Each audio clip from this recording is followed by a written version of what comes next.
گریه نکن عزیزم، کار دنیا همینه. نمیتونست دستای ما رو تو دست هم ببینه. غصه نخور عزیزم، من و تو بیگناهیم. باید جدا بشیم و دیگه آخر راهی، دیگه آخر راهی. ما که عشقمون مثل زلزله تو دنیا صدا کرد.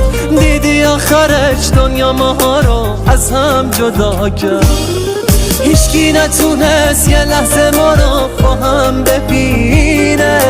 حتی خدا هم با عشق من و تو بدجوری تا کرد. ما رو از هم جدا کرد، ما رو از هم جدا کرد.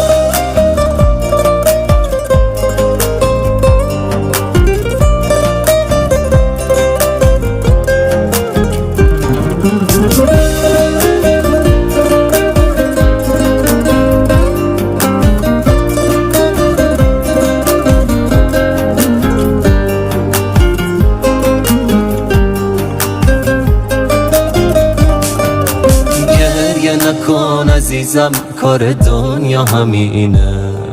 نمیتونست دستای ما رو تو دست هم ببینه. غصه نخور عزیزم، من و تو بیگناهیم. باید جدا بشیم و دیگه آخر راهی، دیگه آخر راهی. ما که عشقمون مثل زلزله تو دنیا صدا کرد. دیدی آخرش دنیا ماها رو از هم جدا کرد. هیچکی نتونست یه لحظه ما رو با هم ببینه. حتی خدا هم با عشق من و تو بدجوری تا کرد. ما رو از هم جدا کرد، ما رو از هم جدا کرد.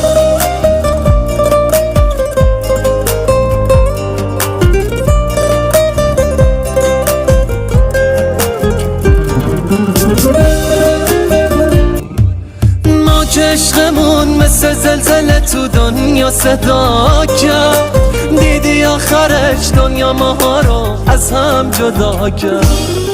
هیچکی نتونست یه لحظه ما رو با هم ببینه. حتی خدا هم با عشق من و تو بدجوری تا کرد. ما رو از هم جدا کرد، ما رو از هم جدا کرد.